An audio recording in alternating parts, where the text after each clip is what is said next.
cracking YouTube? It's your boy Jason Yamamoto, and today I'm going to be answering some Q&A. One of the homies, right? He has a herniated disc, and he's wondering if he can obtain a big back if he doesn't have a back day. Alright, for some of you guys who don't know what a herniated disc is, just imagine your spinal cord, right? It's these little blocks that runs up and down your back, right? This is what connects your skull and your bones, your arms, right? Everything together, your spinal cord. Well, between those blocks is these little disc, right? That looks like a jelly donut. Inside the donut's jelly. Well, if somehow that disc erupts, the jelly comes out, and when it touches the nerves, it can, for some people, not all people, but for some people, the pain can be very excruciating. Okay, and when that happens, it's not, a lot of shit could happen. You get some weakness in the muscle, you have these weird bowel movements, right? So for people who has herniated discs, it's very difficult to exercise. And people who usually get herniated discs are usually like, construction workers,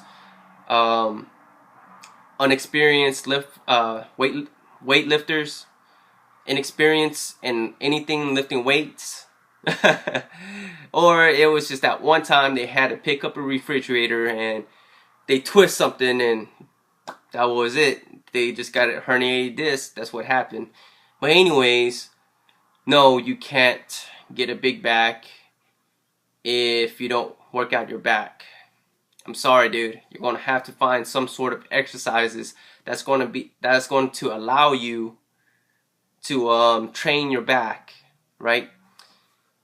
What I would recommend is just experiment with some of the other exercises. You don't have to do a heavy compound movement to get a big back. That's what is recommended for you, but that's if you didn't have a herniated disc. So what I would implore you to do is to do isolated movements. It's going to take a lot longer, but it doesn't mean that you're not going to have a nice looking back, right? Training muscles is not that bad.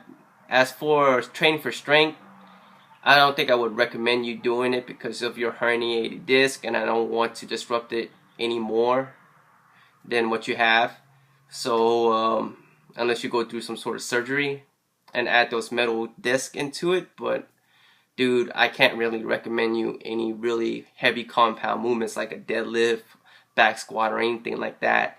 So what I would recommend is something isolated, like a single arm row, and you don't have to go heavy. You just need to go heavy enough where you can contract and work on the negatives. Maybe the cable row, you sit there and you just keep pulling until your back gets bigger. You can do that. Pull-ups is good too, but as for deadlifts and squats and bendable rows, I can't really recommend you that. I'm sorry. So that's just my opinion. If you know anybody else who has a herniated disc with a big old back, you can ask them how they did it. But just for medical reasons, if it hurts you, just stop doing it. If you keep doing it, you don't know how much further you can take that pain to the next level. And I don't want to be the guy to give you that kind of advice where your back could potentially be more injured because of what I'm telling you. So if it hurts, don't do it. Alright? Anyways, it's your boy Jason Yamamoto, and I'll talk to you guys later. Breathe.